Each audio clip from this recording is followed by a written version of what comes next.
오늘부터 4월 한 달 동안은 그리스도인이 어떤 존재인지에 대해서 하나씩 살펴보려고 합니다.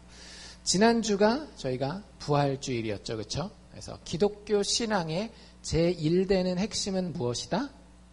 부활이다. 부활신앙이다 라는 얘기를 드렸어요. 그래서 우리가 부활신앙을 가진 자로서 세상은 알 수 없는, 겉으로는 눈 2개, 코 하나, 귀 달려있고 뭐 2발로 걸어다니고 하루에 3끼 먹고 똑같아 보이는지 모르겠지만 부활을 믿는 순간 우리는 세상이 알 수 없는 신비로운 정체성을 가지게 됩니다. 그걸 인식하고 살아가셔야 돼요. 그래서 오늘 그 정체성에 대해서부터 먼저 이야기를 할 텐데, 우리 오늘 요한 1서 말씀을 읽었잖아요. 요한 1서 1장 5절부터 읽었는데, 요한 1서는 누가 쓴 책이게요? 당연히 요한이 쓴 책이겠죠. 성경에 2명의 요한이 나오는데 하나는 세례 요한이고 하나는 12 제자 중에 하나였던 사도 요한. 그래서 요한복음을 기록한 그 요한이 이 요한 1서라고 하는 편지를 써서 우리에게 전해지고 있습니다. 근데 우리가 읽은 부분, 그 앞부분에 보면 예수 믿는 사람들이 어떤 사람인지를 쭉 설명하는데요. 생명이 있는 사람이라고 하는 거예요. 여러분들, 예수 믿는 사람들은 생명이 있는 사람입니다. 예수 안 믿는 사람들은 생명이 없나요? 물론 있긴 있죠. 근데 종류가 다른 생명이에요. 2절에 보면 뭐라고 나타나는가 하면 이 생명이 나타나신 바 되었다라 그랬어요. 그냥 아무 생명이 아니라 이 생명이라 그랬어요. 이 생명이 어떤 생명이게요? 우리가 지난주에 계속 이야기했던 영원히 죽지 아니하는 예수 그리스도의 죽음을 이긴 부활 생명을 이야기를 하는 겁니다. 우리가 가진 생명은 우리의 정체성을 완전히 바꿔놓은 존재예요. 여러분들이 그런 사람을 아시는 분들도 있을 거고 아니면 책을 통해서 보신 분들도 있을 텐데, 이 사람의 정체성이 완전히 달라진 거예요. 왜요? 그 사람이 가진 생명의 질이 달라졌어요. 제가 아는 분들 가운데에 이제 마지막 암 말기 진단을 받아요. 그런 분들 여러분들 가운데 아시는 분들 있죠, 그렇죠? 근데 그러면 똑같은 24시간을 가지고 살아가거든요. 근데 절대 그 전과 똑같이 살아갈 수가 없어요. 저희 어머니가 이제 일찍 돌아가셨다라고 말씀드렸잖아요. 굉장히 맞벌이를 하시면서 열심히 이렇게 그 경제적으로 잘 집도 사야 되고, 옛날에 집 사는 거 힘들어, 지금도 힘들긴 하지만 집 사는 거 힘들고 하니까 참 많이 아끼셨어요. 근데 이제 병원에서 암 진단을 받고 중간에 한번 수술을 받고 괜찮아지셨다가 다시 재발하시고 난 다음에는 이제는 다시는 이제 회복할 가능성이 없어졌을 그때에 어머니가 저와 제 동생을 데리고 했던 일, 그 전까지는 안 하셨던 일을 하셨어요. 아디다스 잠바를 사주셨습니다. 그 전까지는 메이커라는 걸 몰랐어요. 뭐 나이키, 아디다스 뭐 이런 거 몰랐는데 돌아가시기 얼마 전에 내가 얼마나 너희와 시간을 같이 보내겠느냐, 너희를 위하여서 많은 돈은 아니지만 어쨌든 돈도 모아놓고 뭐 이렇게 하겠지만, 근데 내가 지금까지 알던 나의 생명과 지금 나에게 남아있는 생명은 다른 종류의 생명이라는 걸 어머님이 인식하셨던 것 같아요. 그리고 그때 평생 안 사주시다. 제가 그 전까지 기억하는 최고의 메이커는 뭐였는지 혹시 아세요? 기차표 혹시 아실래나 모르겠네. 신발 중에 기차표라는 게 있었어요. 시장 가면 그 중에서 그게 꽤 괜찮은 거였습니다. 나머지는 보통 이 상표도 없는 이런 것들이 많았는데 처음으로 그때 그렇게 사주시더라고요. 뭐 저희는 그때 뭐 귀한지 모르고 그냥 입고 다니고 막 그러긴 했는데, 나중에 커서 생각을 해보니까 사람이 우리가 눈에 보기에는 다 똑같은 생명을 가지고 살아가는 것 같지만 그 생명의 질이 다르구나라는 생각을 한번 해봤었던 계기였던 것 같아요. 여러분들이 정말로 예수 부활의 생명을 가지고 살아가신다라고 한다면 여러분들의 생명의 질은 달라야 돼요. 이 생명이 나타난 바 된 거거든요. 이 영원한 생명을 우리가 보았고 증거하고 너희에게 전하였다. 우리가 그걸 받은 사람들이잖아요. 부활의 이야기를 통해서 예수 그리스도를 통해서 죽을 수밖에 없는 죄인이, 고난받을 수밖에 없는 죄인이 하나님의 영광과 하나님의 아름다움과 하나님의 영원함 가운데에 드디어 저 세상에서가 아니라 저 세상의 능력으로 이미 이 세상에서 살게 됐다라고 하는 게 부활의 핵심이라고 말씀드렸잖아요. 그런 정체성이 우리에게 있는 겁니다. 그리고 예수 믿는 사람들의 공동체의 교회가 그런 생명을 서로 알아보는 사람들의 교제가 있는 공동체라고 이야기를 하는 거예요. 여러분들, 우리 가운데 그런 사람들이 많기를 원합니다. 똑같이 나이 60 살다가 70 살다가 80 살다가 죽을 것처럼 보이는 육신을 가지고 살아가지만 그 사람과 이야기를 나눠보고 그 사람의 삶을 같이 나눠서 꼼꼼히 뜯어보다 보니까 와, 이 사람 죽지 않을 사람이구나. 이걸 서로 발견할 수 있는 사람이 우리 교회에 많아지면 좋겠다라는 생각이 들어요. 여러분들, 그래서 예수 믿는 건 좋은 거예요. 제가 여러분들에게 목사의 위치에 서서 설교를 하고 또 될 때마다 여러분들과 성경 공부하고 신앙에 대한 이야기를 하는 이유는 봐라 내가 이만큼 안다를 자랑하려는 것도 아니고요. 여러분들을 어떤 종교적인 그 법에다가 탁 묶어놔가지고 교회라는 제도 안에서 목사를 서포트하게 하기 위함도 아니에요. 여러분들, 제가 여러분들에게 목사의 자리에 서서 말씀을 전하고 성경을 나누고 큐티 나눔 같은 것을 하고 밥 먹을 때도 가능하면 믿음의 이야기를 하려고 하는 이유가 무엇인가 하면은요, 예수 믿는 게 좋기 때문에 그런 거예요. 예수 믿는 게 능력이 있기 때문에 그런 거예요. 여러분들이 그걸 좀 알고 신앙생활을 하시면 참 좋겠다라는 생각이 들어요. 근데 오늘 요한 1서 우리가 읽은 5절에서 10절에 보면 예수 믿는다라고 하면서 그리스도인이라고 불리우면서 보일 수 있는 세 가지 삶의 태도에 대해서 이야기를 합니다. 이건 우리가 선택할 수 있는 옵션이에요. 근데 그 세 가지 중에 두 개는요, 참 불행한 거예요. 예수 믿는다라고 하고 교회 다닌다라고 하면서 이 두 가지를 택하면 사실은 잘못된 정체성을 가지고 예수 믿는 게 그렇게 좋지가 않아요. 별로 그렇게 내 삶에 능력이 없어요. 마지막 세 번째 이야기할 그 정체성을 가져, 내가 이런 존재구나, 내가 이렇게 삶의 태도를 가져야 되겠구나 라고 하면 그제서야 예수 믿는 게 이제 재미가 있는 거예요. 예수 믿는 거 참 좋은 거라니까요. 그리고 진짜 능력이 있는 것이고. 그래서 여러분들 한번 우리 스스로를 이 아침에 돌이켜 볼 수 있기를 바랍니다. 다른 사람들, 이거는 누가 들어야 될 거고 누가 들어야 될 거고 그러지 말고 말씀에 비추어서 과연 나는 거의 아마 이 세 가지에 벗어나지 않는 것 같아요. 제가 말씀을 준비하면서 보니까 대부분의 예수 믿는다라고 하는 사람들이 이 세 가지 삶의 태도에서, 이 세 가지 정체성에서 거의 벗어나지 않아요. 그래서 내가 과연 항상 이거는 아니라 할지라도 주로 어디에 많이 정체성을 두고 살아가고 있는지, 그리고 하나님이 정말 나에게 원하시는 정체성은 어디로 가야 하는지에 대해서 같이 한번 살펴보면 좋을 것 같습니다. 5절부터 10절인데요. 일단 5절 제가 먼저 한번 더 읽어드릴게요. 이렇게 이야기하고 있죠. 사도 요한이 우리가 저에게서 듣고, 여기서 저는 예수님을 얘기를 하는 거예요. 예수님과 3년 동안 계속 쫓아다니면서 예수님이 하나님이신 걸 보고 예수님이 천국 가르침을 직접 주셨잖아요. 우리가 그에게서 듣고 너희에게 전하는 소식이 이것이니 하나님이 알려준 것이 하나 있다라고 하는데요. 예수님을 통해서 사도 요한이 깨달은 게 무엇이냐? 곧 하나님은 무엇이시라? 하나님은 빛이시라. 그에게는 어두움이 조금도 있다 없다? 없으시니라.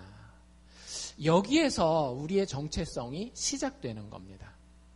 예수 믿는 사람은요, 특별히 내가 그리스도인이다라고 이야기하는 사람은 하나님은 나쁜 하나님 이렇게 얘기하는 사람 없어요. 그렇죠? 하나님은 깨끗한 신분이에요. 하나님은 밝은 빛이에요. 그분에게는 흠도 티도 어두움도 어떤 실수도 이런 부족함도 무지함도 없어요. 하나님은 완전하게 좋으신 분입니다. 여기에서 시작을 해야 되는 거예요. 하나님이 그런 분이라고 했을 때에 교회 다니면서 혹은 내가 그리스도인이라고 이야기하면서 우리가 가질 수 있는 첫 번째 삶에 대한 태도 혹은 정체성은 무엇인가 하면 죄인의 정체성입니다. 어떻게 이해하느냐에 따라 좀 다를 텐데요. 예를 들자면 이런 거예요. 오늘 우리가 읽은 데 보면 6절에 이 죄인으로서의 정체성을 가지고 사는 사람에 대한 설명이 잘 나와 있는데 이렇게 얘기를 하고 있죠.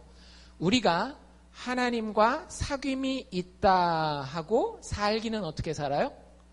어두운 가운데 행하는 사람이 있다라고 하는 거예요. 여러분들 교회 보면 있죠? 아니 교회를 보지 말고 나 자신을 살펴보면 매일까지는 아니라 할지라도 내가 분명히 하나님이 빛인 걸 알고 나도 빛의 자녀라는 거를 고백하지만 내 삶이 그 하나님의 빛에 합당하지 않고 어두운 가운데 행하는 삶을 사는 경우가 여러분들 있지 않습니까? 그런 것이 죄인의 삶이라고 하는 거예요. 그리스도인이지만 그냥 죄인으로 사는 거예요. 여러분들 그럴 수 있습니다. 교회 다니면서 그리스도인이라고 불리우지만 죄인으로서 살 수 있다라고 하는 거예요. 그런 사람을 여러 가지 모양으로 우리가 볼 수 있을 텐데요. 사도 바울은 이렇게 얘기를 합니다. 사도 바울이 우리에게 우리가 예수 믿는다라고 하면 어두움을 벗고 빛의 갑옷을 입어야 된다. 낮에와 같이 단정히 행하고 그러면서 어두움의 생활의 모습에 대해서 이렇게 얘기해요. 방탕하고 술 취하지 말고 음란과 호색하지 말고 쟁투와 시기하지 말라. 로마서 13장에 가면 나와 있는 이야기거든요. 그러니까 좀 성경에 나오는 표현들이니까 되게 고상한 표현들이죠. 방탕, 음란, 시기 이런 것들. 그래서 쉽게 얘기를 하면 우리가 잘 아는 죄인들의 삶이에요. 누가복음 15장에 나오는 누구의 삶일까요? 작은 아들의 삶이에요. 돈 많이 벌어서 자기 쓰고 싶은 대로 자기 하고 싶은 대로 사는 삶. 성경의 그것에 대해서 여러분들 자주 이야기하고 있다라는 사실을 아셔야 돼요. 하나님과 사귐이 있다라고는 이야기를 하죠. 말로도 이야기하고 예배에 나오는 행위를 통해서도 이야기를 하고 때로는 간증도 해요. 이렇게 하나님과 사귐이 있다라고 말은 하지만 그 사람의 행동은 어디에 있다라고요? 어두움 가운데 있어요. 여러분들이 생각해 보십시오. 정말로 여러분들의 삶에 방탕함이 있는지, 술 취함이 있는지, 음란함이 있는지, 호색함이 있는지, 쟁투하는 것이 있는지, 시기하는 것이 있는지, 이 외에도 사실은 더 많아요. 성경에 이 죄의 리스트, 어두운 가운데 사는 것에 대한 리스트는 훨씬 더 많이 있고 사실 우리가 모르는 바가 아니에요. 근데 우리는 예수 믿고 부활신앙을 가졌다 하면서도 그렇게 사는 것에 대해서 아무렇지도 않게 생각하죠. 거짓말하는 거? 목사한테도 쉽게 거짓말 할 수 있지 않나요, 여러분들? 이익만 달려있다라고 한다면? 게으름 피우는 거? 나한테 손해만 안 끼친다라고 한다면 여러분들 얼마든지 게으를 수 있지 않나요? 포악하게 다른 사람 앞에 지배하고 다른 사람을 짓밟는 거, 경찰한테 잡혀가지 않을 정도라고 하면 우리 얼마든지 할 수 있는 경우들이 많이 있어요. 우린 그렇게 어두움 가운데에 행하면서 말로는 하나님과 사귐이 있다라고 이야기할 수 있다라고 사도 요한이 정확하게 꼬집어서 이야기를 합니다. 근데 그 다음에가 이제 사도 요한의 결론인데요. 아까 읽은 데 계속 이어서 읽으면 우리가 하나님과 사귐이 있다고 어두움 가운데 행하면 그건 마치 무엇과 똑같냐? 거짓말하는 것이다. 도대체 뭐에 대해서 거짓말한다라는 거겠어요? 문맥상. 그냥 돌아다니면서 다른 사람들한테 속이는 그런 거짓말을 얘기하는 게 아니겠죠. 지금 여기서 문맥상은 어떤 거짓말하는 거예요? 나 하나님과 사귐이 있다라고 얘기한 그 얘기가 거짓말이라고 하는 거예요. 이해가 되세요? 예수 믿는다라고 하는데 계속 어두움 가운데 살아요. 그렇게 행동을 해요. 변함이 없어요. 실수하는 거 말고 꾸준한 방향성을 이야기를 하는 겁니다. 그 사람은 사실은 뭐 하고 있는 거라고요? 거짓말하고 있는 거라고요. 하나님 믿어라고 이야기하지만 그 말이 거짓말이라는 거예요. 굉장히 심각하다라는 상황을 여러분들 인지를 하셔야 됩니다. 예수 믿는 사람이 죄인으로서 계속 사는 것은 사실은 예수 믿는 게 아니라는 얘기예요. 그리고 그 뒤에 뭐라고 이야기를 하고 있는가 하면 진리를 행치 아니한다라고 이야기를 해요. 그 예수 믿는 사람의 삶의 모습을 아까 제가 설명해 드렸잖아요. 방탕하고 술 취하고 음란하고 호색하고 쟁투하고 시기하는 것이 진리를 행하지 않는 거래요. 진리가 뭐길래요? 여러분들 성경에서 진리는 변하지 않는 모든 것에 대한 설명이자 모든 것의 근원에 대한 해결책이거든요. 근데 그런 것들이 지식적인 의미에서의 진리로 사도 요한은 이야기하지 않아요. 사도 요한은 굉장히 특별한 사람입니다. 여러분들 요한복음도 마태, 마가, 누가복음이랑 되게 다르고요. 이 요한 서신도 바울 서신이라든지 야고보서라든지 베드로랑 보면 되게 많이 달라요. 요한이 쓸 때 어떤 단어들은요. 굉장히 특별하게 뭔가를 이야기하기 위해서 그런 거예요. 예를 들자면 요한복음 1장의 말씀은 특별히 뭘 얘기하는 거예요? 성경을 이야기하는 게 아니라 예수님을 표현할 때 요한은 말씀이라는 word라고 하는 단어, 로고스라고 하는 단어를 쓰고 있는데 요한에게 있어서 진리라고 하는 표현은 어떤 지식적인 정보를 이야기할 때 잘 쓰이지 않아요. 요한이 이야기하는 진리는 인격이에요. 한 인물이에요. 누구를 얘기를 하는 거겠어요? 본인이 3년 동안 보고 만지고 느끼고 경험했던 예수님을 이야기를 하는 거거든요. 근데 그 사람들에 대해서 어두움 가운데 자기가 하나님과 사귐이 있다 하고 어두움 가운데 행하는 사람은 진리를 행하지 아니하는 사람이다. 즉 예수를 행하지 않는 사람이라고 하는 거예요. 아까 얘기한 방탕함이라든지 술 취함이라든지 음란, 호색, 쟁투와 시기, 다른 여러 가지 뒤에 이제 말에 대한 이야기들도 되게 많잖아요. 근데 그런 모든 것들이 사실은 뭐라는 거예요? 예수 닮지 않은 모습이라고 하는 거예요. 우리가 부활하신 예수와 사귐이 진짜 있잖아요. 그럼 예수를 안 닮을래야 안 닮을 수가 없습니다. 삶이 계속 어두움 가운데 있다라고 하는 것은 부활하신 예수를 아직 모르는 거예요. 그 예수를 만나고 여전히 나에게 기쁨을 주는 행동에 집중해서 사실은 세상 사람들도 손가락질 만한 행동을 하면서 사는 것은 불가능해요. 어두움과 빛, 이 얘기만 해도 여러분들 쉽게 이해할 수 있지 않으세요? 어두운 삶 있잖아요. 어두운 삶. 밤의 문화. 보이지 않는 데서 몰래 숨어서 해야 되는 이런 행동들. 그것이 첫 번째 자기가 그리스도인이라고 불리우면서 택할 수 있는 삶에 대한 태도, 인생의 정체성이라고 하는 거예요. 결론적으로 말씀드리면요, 이런 인생이 결코 행복하지 않아요. 어두움 가운데 이렇게 진짜 내가 하고 싶은 거 다 해요. 술도 마시고 담배도 피고 마약도 하고 나쁜 짓도 하고 가서 바람도 피우고 막 이렇게 살아요. 그게 할 때는 사실은 왜 해요? 그거 하면 너무 내가 고통스러울 것 같으니까 예수의 고통에 참여하기 위해서 막 그러는 겁니까? 아니잖아요. 나한테 즐거움을 가져다 주니까 그렇게 살려고 하는 거거든요. 근데 여러분들 한 발자국만 뒤로 물러가서 그런 인생을 사는 다른 사람들을 한번 살펴보세요. 진짜 보기 좋은 삶인가요? 정말로 여러분들이 봤을 때 나도 따라 해봐야 되겠다라고 하는 행복한 삶이냐라고요? 아니죠. 어른이면 그 정도는 다 알고 있지 않나요? 내가 비록 그렇게 살지는 못한다 할지라도. 그래서요, 여러분들 죄인으로서의 정체성을 선택하고 살아가는 것은요, 굉장히 파괴적인 인생이 됩니다. 자기 스스로를 망가뜨리게 되고요. 자기 스스로만 망가뜨리겠어요? 그 부모의 마음은 얼마나 아프겠어요? 그 배우자, 가까이에서 그 사람을 아끼는 사람들의 삶까지 다 망가뜨리는 삶이 죄인으로서 자신의 삶을 선택해서 살아가는 어두움 가운데 행하는 모습이라고 하는 거예요.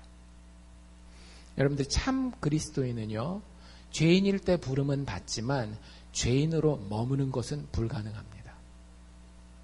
여러분들이 이 앞에 나와서 주님의 살과 떡을 받아서 그분이 내 안에 사십니다라고 이야기하면은요, 죄인으로 부름받은 것은 맞지만 죄인으로 머무는 것은 불가능한 거예요. 그게 첫 번째 우리가 선택할 수 있는 옵션. 택하지 마십시오. 두 번째 옵션은 뭐냐면 의인의 옵션이에요. 이거는 듣기 굉장히 좋아 보이죠. 예수 믿는 사람들이 의인처럼 살아야지, 의인으로 살아야지.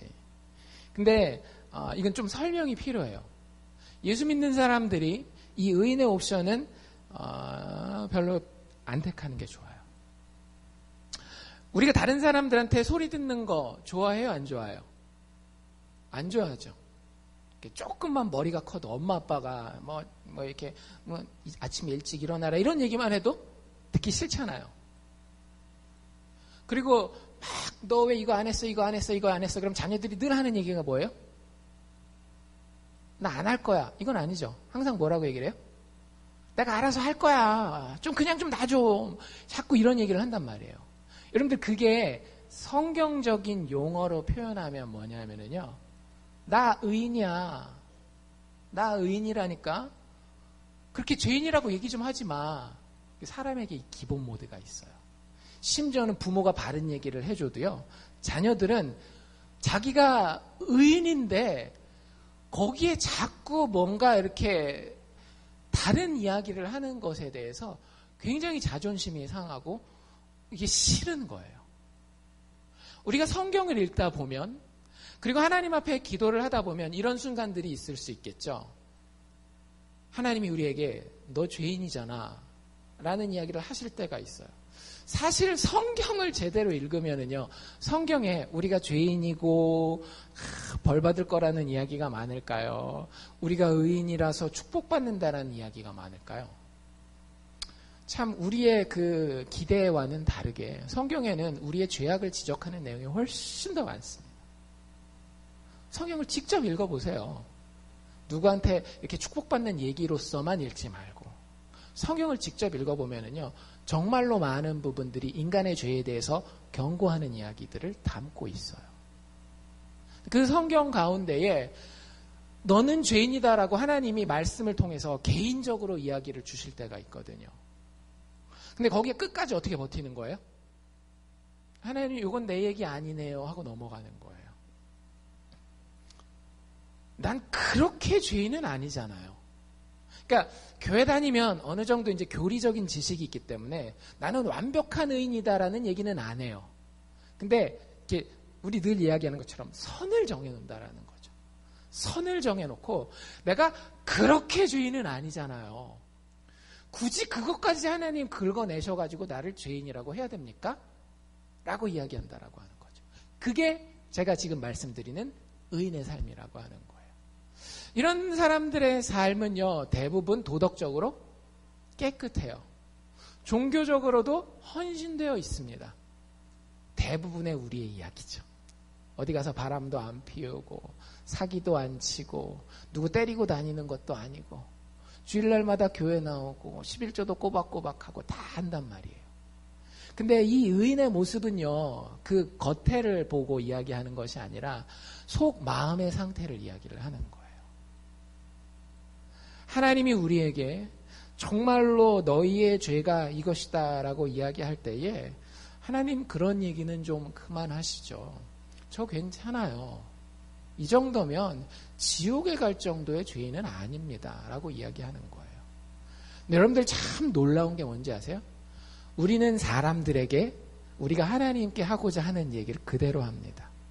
이게 무슨 얘기냐면요, 이 의인의 성격을 가진 사람들은 대부분 사람들에게 어떻게 대하는가 하면 굉장히 자신의 포장된 모습을 가지고 사람들을 대하게 돼요. 자기 안에 썩어져가는 문제가 있고 정말 죽을 것 같은 고통이 있어도요, 그 어떤 누구에게도 나누지 않아요. 왜냐하면 내 모습은 하나님 앞에서 뿐만 아니라 사람들에게도 의인이어야 되기 때문에. 여러분들 제가 소그룹에 대해서 되게 강조하잖아요. 우리 목자분들은 잘 아실 텐데 소그룹이 제대로 돌아가고 있는지 안 돌아가고 있는지를 알 수 있는 방법이 있습니다. 우리식으로 얘기를 하면 목장이 제대로 돌아가고 있는지 아닌지를 알 수 있는 방법이 있어요. 제대로 안 돌아가는 목장. 항상 잘된 일들만 막 나누는 거예요. 막 뭐가 잘 됐고 뭐가 축복받았고. 여러분들 인생이 진짜 그렇던가요? 진짜 그렇던가요? 아니거든요. 제대로 된 목장에 가보잖아요. 제대로 된 소그룹 모임을 이렇게 해보잖아요. 그러면 맨날 울고 질질 짜고 그건 아니에요. 유머가 있고 즐거움이 있고 함께 나누는 기쁨이 있는데 그 가운데에 잠잠하게 내가 의인이 아님이 드러나는 이야기들이 서로 나눠집니다. 그러니까 이제 오늘부터 다음에부터 목장에 가면 내가 죄 지은 걸 꼭 얘기를 해야 되겠다. 이런 책임감을 가질 필요는 없으세요. 근데 진짜 너무 자연스럽게 하나님 앞에서 그리고 사람 앞에서 스스로를 속이지 않습니다. 여기 그래서 진짜 그렇게 이야기하고 있어요. 8절에 보면 뭐라고 이야기를 하고 있는가 하면 만일 우리가 죄 없다 하면 뒤에 뭐라고 돼 있어요? 스스로를 속이는 거다. 스스로를 속이는 거라고요. 난 아무 문제 없어요. 괜찮아요. 진짜 아무 문제가 없는 건 아니지만 이 정도면 괜찮아요. 얘기하는 것 자체가 스스로를 속이는 거라고요. 그런 사람에게는 진리가 그 속에 있다 없다? 진리가 그 속에 없는 거예요. 진리를 다른 말로 뭐라고 이야기하면 된다라고요? 요한에게서는 예수가 그 안에 없다라고 하는 거예요. 여러분들 정말로 부활의 예수를 봤다라고 한다면 예수가 먼저 죽어야 되거든요. 얼마나 비참하게 십자가에서 돌아가십니까? 근데 그분이 왜 돌아가셨어요? 내 죄 때문에 돌아가신 거잖아요. 그 예수를 진짜 내가 똑바로 봐서 그 예수가 내 안에 있다라고 하면은요, 그 예수의 빛으로 내 안에 비춰지는 겉에 드러나는 행동은 아니라 할지라도 마음의 동기들을 살펴봤을 때에 내가 정말로 지저분한 죄인이라고 하는 것을 발견하게 되는 거예요. 근데 그 예수의 빛이 없기 때문에 내가 가지고 있는 그 희미한 빛으로 그 컴컴한 촛불빛으로 대충 비춰가면서 깨끗하네. 나중에 형광등 착 켜니까 여기저기 구석구석에 다 먼지 막 이런 것들이 있는데도 그냥 대충 이 정도면 아주 죄인은 아니잖아요. 이렇게 우리는 스스로 바라보면서 살 수 있다라고 하는 거죠. 근데 문제는 거기서 그치지 않아요. 10절에도 이 사람에 대한 표현이 나오는데 뭐라고 돼 있어요? 만일 우리가 범죄하지 아니하였다, 우리가 의인이다라고 이 얘기를 하면 스스로만 속이는 게 아니라 하나님을 거짓말하는 자로 만드는 거예요. 여러분들 이보다 큰 죄가 있을까요? 우리의 인생의 목적은 뭐라 그랬어요? 하나님께 영광을 돌리는 거죠. 근데 오히려 이 사람은 어떻게 해요? 하나님을 거짓말쟁이로 만들어버린다라는 거예요. 어떻게 이런 일이 일어나죠? 하나님은 우리에게 너희는 죄인이야 라고 이야기하셨어요. 여러분들 이게 구원받아도 변하지 않아요. 우리에게는 여전히 육신 안에 옛사람의 습성이 있어요. 너희가 죄인이고 날마다 죄를 고백해야 되는, 하나님을 의지하지 않고는 하루도 살 수 없는, 매일매일 만나를 먹지 않고는, 하늘로부터 공급되는 그 말씀을 섭취하지 않고는 살 수 없는 존재다라고 하나님이 얘기하셨어요. 근데 나는 뭐라고 얘기를 하는 거예요? 아니에요, 하나님. 난 그렇게 죄인 아니라니까요. 내가 뭐 매일매일 하나님 앞에 나아가서 하나님 그거 아니거든요. 하나님 거짓말하지 마세요. 내가 그렇게 심각한 상태에 있다라고 거짓말하지 마세요라고 하나님을 거짓말하는 자로 만들 수 있기까지 교만한 존재가 된다라고 하는 거예요. 그렇게 살면 안 되겠죠. 이 정체성은 우리가 정말로 택하지 말아야 되는 정체성입니다. 그 누가복음 15장에 나왔던 큰아들의 정체성이에요. 그렇죠? 누가복음 15장에 나왔던 그 큰아들은 자기가 불효자라고 생각했겠어요? 효자라고 생각했겠어요? 완전 효자라고 생각했겠죠. 아버지가 시키는 거 자기 입으로 그러잖아요.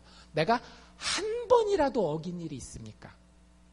진짜 모든 걸 다 지켜서 자기가 아버지 앞에 완벽한 의인이라고 생각했던 거예요. 네, 여러분들 그렇지 않습니다. 그리고 그 인생은요, 다른 거 이런 거 다 떠나서요, 그냥 인간적으로 얘기했을 때에 불행한 인생이에요. 이 사람은 언제 행복하겠어요? 자기가 의인일 때 행복하거든요. 자기가 의인의 정체성을 가지고 있으면은요, 자기가 의인일 때 행복해요. 그래서 끝이 없이 그 의인의 자격을 쌓기 위해서 엄청 노력합니다. 근데 그게 내 본질상 쉽지 않을 뿐더러 불가능해요. 다른 사람들한테는 늘 웃는 모습으로 내 사진첩에 혹은 내 페이스북에 나와 있는 그 잘나고 웃고 행복한 모습으로 보이고 싶어요. 근데 속 사람은 안 그런 때가 너무너무 많이 있는 거죠. 그러니까 자기 자격을 주장은 하지만 그게 아닌 것을 발견할 때마다 자기 스스로 너무 큰 자괴감이 드는 거예요. 좀 안 좋게 얘기하면 위선적인 인생을 살게 되는 거고요. 좀 불쌍히 여기면 참 찌들고 억눌린 자유가 없는 삶을 사는 겁니다. 예수 믿는다라고 하는데 도덕적으로 착하다라고도 하는데 다른 사람들한테 칭찬도 많이 받는데 속 사람에는 자유가 없는 거예요. 예수 그렇게 믿는 사람들 굉장히 많습니다. 우리 교회는 그런 사람이 많지 않으면 좋겠어요. 예수 믿으면서 내가 의인이기 때문에 그 의인으로 보여져야 되기 때문에 정말 애쓰면서 내 몸은 마음은 다 망가져가고 다 헤어져가는 그런 모습으로 우리가 신앙생활하지 않으면 좋겠다라고요. 여러분들 우리가 참 그리스도인이라고 한다면은요, 의인이라고 주장하는 것은 불가능합니다. 두 가지 모습 기억하십시오. 우리가 참 그리스도인이면요, 죄인으로 머무는 것이 불가능할 뿐만 아니라 의인이라 주장하는 것도 불가능한 거예요.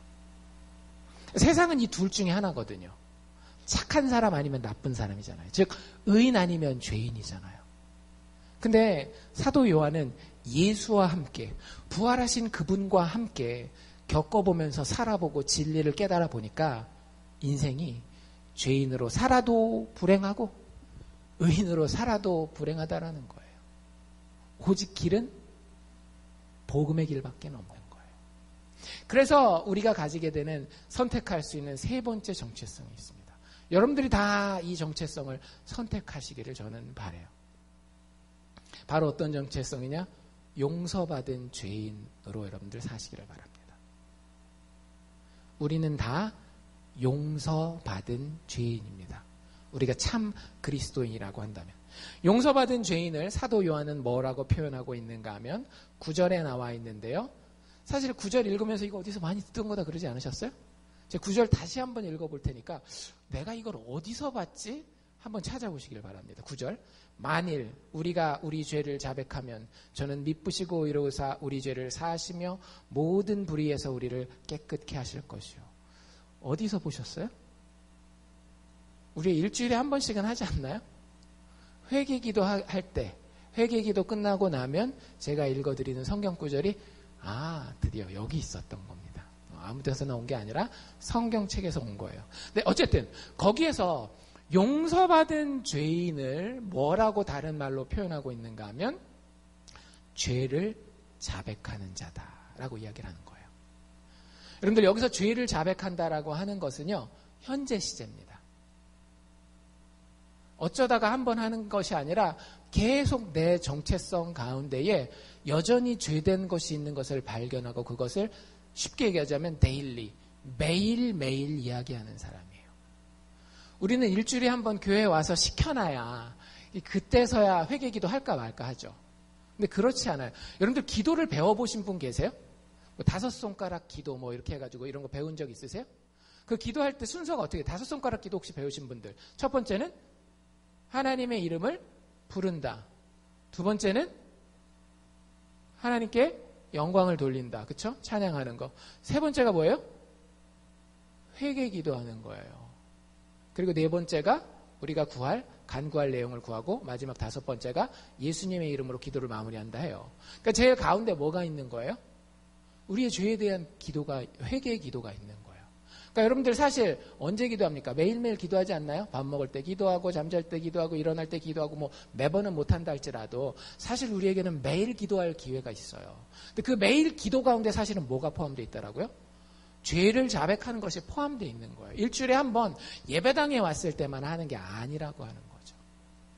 여러분들 우리가 얼마나 의인입니까? 얼마나 깨끗합니까? 얼마나 깨끗하길래 나는 일주일에 한 번 정도만 죄를 고백하면 됩니다. 이렇게 생각하시나요? 성경에서 가장 예수님 빼고 성경에서 가장 의로운 사람 중에 한 명을 꼽으라고 하면 누굴 꼽을 수 있겠어요? 사도 바울 꼽을 수 있지 않겠어요? 사도 바울이 인생의 마지막에 죽기 얼마 안 남은 그때에 디모데에게 편지를 써서 이런 이야기를 합니다. 뭐라고 이야기를 하는가 하면 그리스도 예수께서 죄인을 구원하시려고 세상에 임하셨다. 이건 우리가 다 알고 있는 거죠. 그렇죠? 예수님이 이 땅에 오신 이유는 죄인을 구원하려고 오신 것이다. 그리스도 예수께서 죄인을 구원하시려고 세상에 임하셨다 하였도다. 그래놓고 그 진리에 자기를 대입해서 이렇게 얘기를 합니다. 근데 그 죄인 중에 내가 괴순이라. 이 말 들어보셨죠? 그렇죠? 사도 바울이 우리가 방금도 얘기한 것처럼 예수님 다음으로 제일 거룩한 사람이라고 뽑을 수 있는 사도 바울이 그 죄인들, 예수님이 죄인들을 구원하려고 이 땅에 오셨는데 그 죄인들 중에 나는 괴순이라. 영어로는 worst, 최악인이라. 이렇게 얘기를 해놨단 말이에요. 근데 그 많은 성경학자들이 그 본문을 주해를 하면서 뭘 주의 깊게 보는가 하면 사도 바울이 옛날에 회개했잖아요. 그렇죠. 다메섹 회상에서, 다메섹 도상에서 예수님 만나고 회개했잖아요. 그러면 원래 여기 정상적인 시제는 이거여야 된다라는 거예요. 그 죄인들 중에서 내가 괴수였느니라. 과거 시제를 써야 된다라고 하는 거예요. 근데 디모데전서 1장 집에 가서 확인하실 분들은 직접 눈으로 확인해 보십시오. 내가 죄인 중에 괴수니라. 현재 시제를 쓰고 있다라고. 죽음을 얼마 안 남긴 시점이에요. 그리스도인이 되어서 꽤 오랫동안 예수 믿는 사람으로서 의롭게 살아온 사람이라고요. 하나님의 영광만을 위해서 살아온 그 사람이 자기 스스로에 대한 정체성을 뭐라고 고백하고 있다라고요? 죄인 중에 아직도 내가 현재 괴수니라 라고 자기를 고백하고 있다라고 하는 거예요. 사도 바울이 매일 기도 가운데 하나님을 만날 때에 회개하겠어요? 안 하겠어요? 할 수밖에 없는 거예요. 내 정체성이 어떤 존재인지 알기 때문에. 죄를 매일매일 고백하는 자가 용서받은 죄인입니다. 이게 죄를 고백한다라는 게 뭐야? 그러면 여러분들 그런 날 혹시 있을 수 있어요. 내가 오늘 진짜 컨디션이 좋아서 가난한 그 홈리스를 보고 돈도 줬고 남편이 막 나한테 화를 냈는데도 나는 꾹 참았고 진짜 선하게 하루를 살았어요. 정말 착하게 하루를 살았단 말이죠. 그날은 어떻게 하나요? 죄를 자백하지 못하는 날인가요? 여러분들 우리 스스로를 그렇게 과대평가하지 마십시오. 여기서 죄를 자백한다라고 하는 것은 매일 진심으로 죄를 발견하고 그것에 대해서 애통한다라는 얘기거든요. 여러분들이 정말로 하루 종일 화 한 번 내지 않고 불쌍한 사람들을 만날 때마다 다 도와줬어도 여러분들은 뭘 봐야 되는 건가 하면 여러분들의 마음 속을 쳐다봐야 되는 거예요. 여러분들 가난한 사람들에게 돈 줘보셨죠? 그때 어떤 생각해 보셨어요?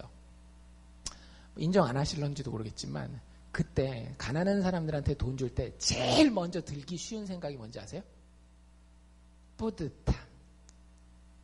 뿌듯함 아니던가요?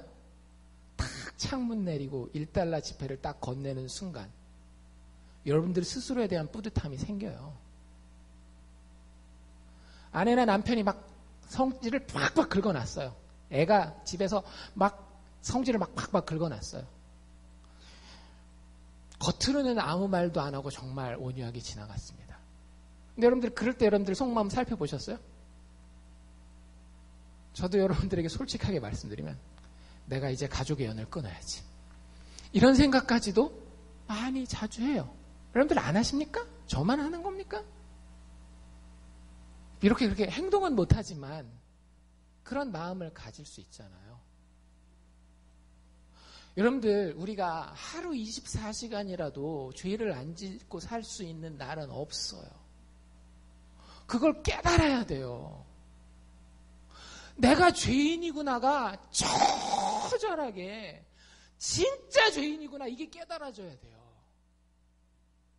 근데 예수 믿는 사람이 왜 좋은지 아세요? 그 죄를 들고 나갈 때가 있어요. 그래서 좋은 거예요.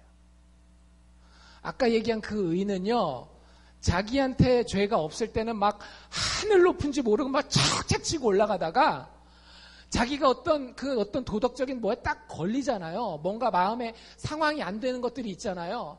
그러면 표현도 못하고 속으로 막 썩어져가면서 제 지옥 바닥 맨 밑에까지 내려가는 거예요.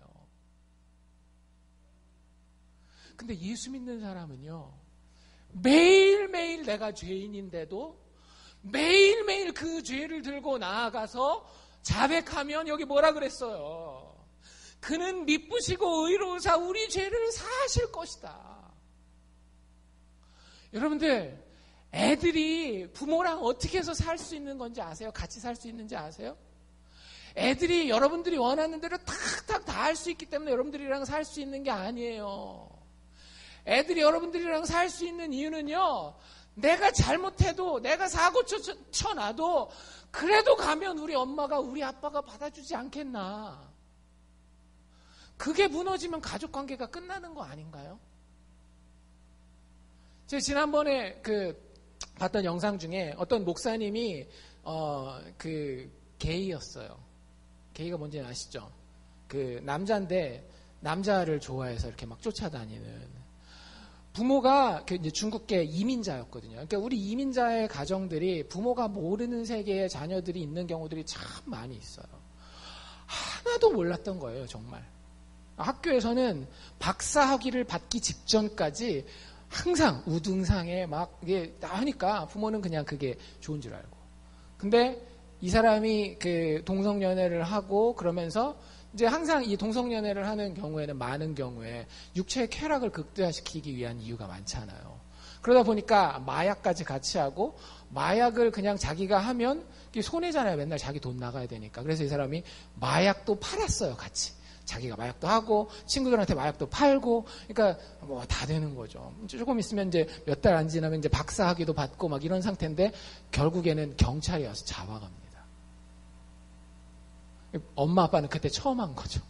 엄마 아빠. 여러분들, 우리 자녀에 대해서 많이 안다라고 생각하지 마십시오. 특히 이민사회에서는. 특히 이민사회에서. 근데 그리고 나서 이 엄마 아빠가 자녀의 그 문제 때문에 예수를 믿게 돼요. 근데 예수 믿으니까 자녀한테 뭐라고 얘기를 하겠어요? 그럴 수도 있지 뭐, 그런 게 아니겠죠. 예수 믿는 사람은 어쩔 수 없어요. 진리 가운데 사는 사람이기 때문에. 너 이거 마약 끊어야 된다.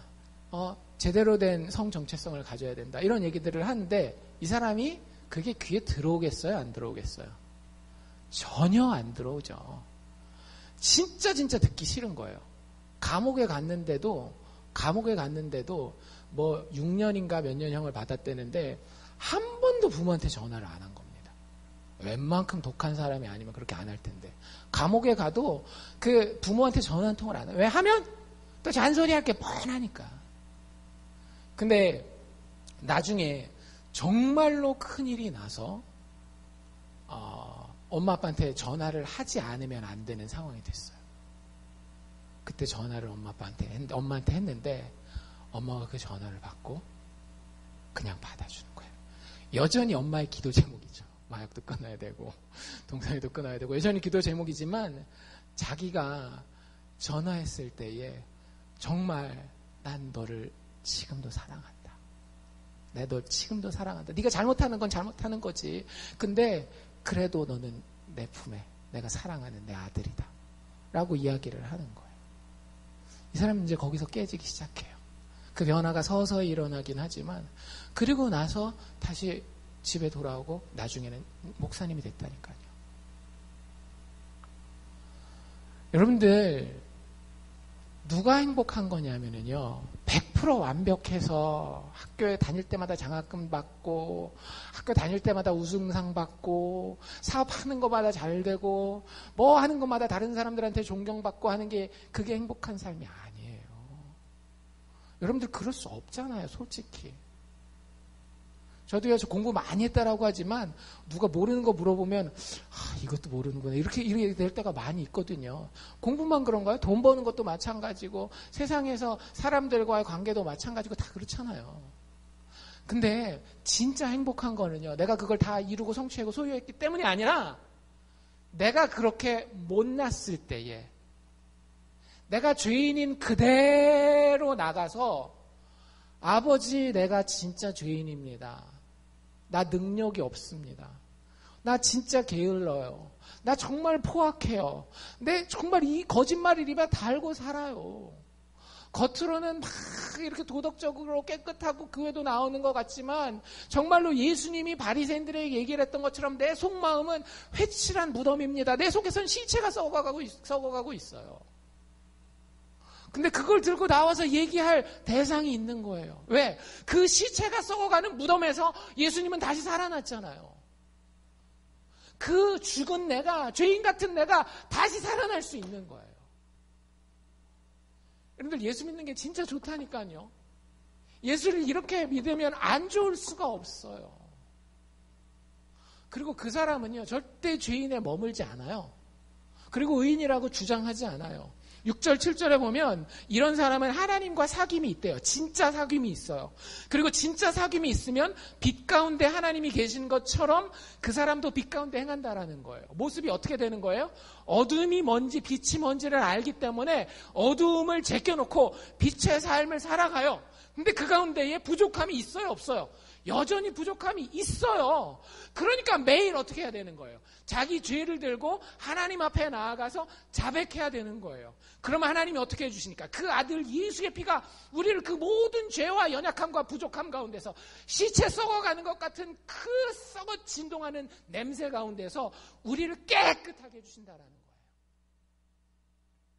9절 말씀에 보면 아까 우리가 읽은 거 다시 한번 읽어드릴게요. 만일 우리가 우리 죄를 자백하면 저는 미쁘시고 의로우사 우리 죄를 사하시며 모든 불의에서 모든 더러움에서 모든 어두움에서 우리를 깨끗하게 하실 것이요.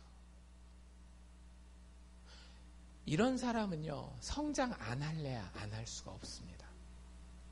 여러분들 아까 얘기한 의인들은 성장의 한계가 있어요. 자기가 갈 수 있는 어떤 마음의 한계가 있거든요. 거기를 벗어나는 거는 그 이상을 시키잖아요. 하나님이 아니라 하나님 아버지가 시켜도 못 가요. 근데 용서받은 죄인으로 자기의 정체성을 삼은 사람은요, 하나님이 이놈아 그거 아니야 할 때마다 아 그거 아니군요 라고 이야기를 해요. 그리고 아니면 그거 들고 가서 하나님 이거 잘못했습니다 하면 되니까. 그럼 하나님이 어떻게 될까요? 그 사람 끌어주시는 거예요. 여러분, 용서받은 죄인은요, 의로워집니다. 이게 비밀이에요.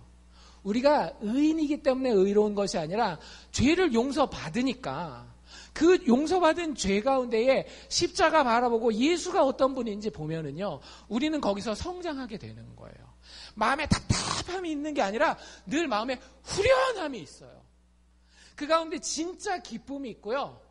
부족한데도 만족이 있는 거예요. 상황이 완벽하지 않은데도 평안을 누리는 거예요. 무자경을 내가 자격 없음을 인정하게 되고요. 그 가운데 역사하시는 하나님의 은혜, 놀라움에 감격할 수밖에 없고 감사할 수밖에 없어요. 눈물을 흘려도 그게 찌든 눈물이 아니라 정말로 카타르시스를 가져다주는, 내 마음의 모든 것을 시원케 해주는 그런 눈물을 흘리는 거예요. 여러분들 이게 복음의 능력입니다. 이게 복음을 아는 자의 정체성이라고 하는 거예요. 그리스도인은요, 내 능력 안에 완벽한 자가 아닙니다. 그리스도인은 나의 약함을 발견하는 자이고 동시에 이 나의 약함 가운데 역사하시는 하나님의 강함을 보는 자예요. 죽음 가운데 나와 똑같은 죽음을 죽으신 그분이 나를 위해서 다시 살아나셨어요. 그 부활의 소망 가운데 나를 던져버리는 거예요. 약하지만 여기 있습니다. 다 주님 앞에 드립니다 하고 드릴 때에 그 예수님의 부활과 함께 내가 살아나는 것을 체험하는 겁니다. 여러분들, 많은 교회 다니는 사람들은 죄 중심으로 살아가요. 이 죄 중심이라는 게 뭐냐면 죄 짓는다라는 이야기뿐만 아니라 내가 죄를 짓느냐 죄를 안 짓느냐 요 죄 중심이 되어서 막 클럽 가고 술 마시고 친구들이랑 나쁜 짓 할 때도 이게 하나님 앞에 지옥 갈 죄인가 안 죄인가 막 이런 거 하는 거예요. 그리고 오늘 내가 그런 거 안 했으면 그 죄를 안 지었다라는 거야. 되게 막 내 스스로 자부심을 가지고 교만하는 거예요. 그 죄에 막 이끌려 죄의 중심의 삶을 산다니까요. 그 율법주의라 그러지 않나요? 안 지으면 되게 죄책감 생기고, 죄를 지으면 되게 죄책감 생기고, 죄를 안 지으면 막 하늘보다도 더 거룩해져 있고. 아니에요. 우리 예수 믿는 사람들은요, 죄의 중심의 정체성을 가질 수가 없어요. 우리 예수 믿는 사람은요, 예수 그리스도 중심의, Christ centered, 그리스도 중심의 정체성을 갖는 겁니다. 하나님이 예수 안에서 도대체 죄인들을 놓고 무엇을 하셨는지, 그분이 죄인들을 위하여 그들을 사랑하셨고 그들을 위해 죽어주셨고 그들이 그 소망 없는 그곳에서 예수의 부활과 함께 다시 살아날 수 있는 거예요. 그래서 그 그리스도를 통해서 하나님과 사귐이 있는 삶을 사랑하는 거예요. 내 옆에서 친구가 술을 마셔요. 근데 여기서 내가 술을 마시는 죄를 범하느냐 안 범하느냐 그게 아니에요. 내가 하나님과 사귐이 있을 때에 이 가운데에 하나님이 나를 통해서 어떻게 역사하기를 원하시는가. 완전히 게임이 달라지는 겁니다. 진짜 많은 사람들이 교회를 다니면서 타이틀은 안 달고 다니지만 죄 중심의 율법주의적 생활을 해요. 죄를 짓건 안 짓건. 근데 아니에요. 여러분들 모든 상황에서 하나님이 그리스도를 통하여 우리에게 보여주셔서 우리가 무엇을 사모하고 무엇에 감격하고 무엇을 통해 기쁨을 얻기를 원하시는지에 대해서 어떤 상황에서든지 그걸 기준으로 판단하는 거예요. 술자리에 가 있건 공부하는 자리에 앉아 있건 돈을 버는 자리에 있건 집에서 잠자리에 누워 있건 예수 그리스도 죽고 다시 사신 그분이 지금 나와 어떻게 교제하기를 원하시는지. 여러분들 그 사람은 삽니다. 종교개혁자 마틴 루터는 이렇게 얘기를 했어요. 우리의 정체성에 대해서. Simul justus et peccator. Simul at the same time 동시에 justus just 의롭지만 et peccator sinner 여전히 죄인이라고 하는 거예요. 우리가 옛날에 죄인이었다가 지금은 의인 됐다 그런 얘기가 아니라 우리는 의인인 동시에 죄인이라고 하는 거죠. 전적으로 의인인 동시에 전적으로 죄인인 거예요. 항상 의인인 동시에 항상 죄인이요. 완전히 의인인 동시에 완전히 죄인이에요. 하지만 그 죄인이라는 부분조차도 받아들일 수 있어요. 왜? 예수께서 죽고 다시 살아나셨기 때문에. 여러분들 이 특권을 누리시기를 바랍니다. 제가 저 혼자는 알고 있기에 너무너무 아까워서 여러분들한테만 소개해 드리는 거예요. 진짜 아무것도 저한테 안 해주셔도 되니까 여러분들 이 복음을 좀 아세요. 그리고 이 복음으로 살아가시기를 바랍니다. 왜냐하면 그것이 하나님께서 예수 그리스도의 부활과 죽음을 통해 정해놓으신 그의 사랑하는 자녀들 그리스도인의 정체성이기 때문입니다. 기도합시다.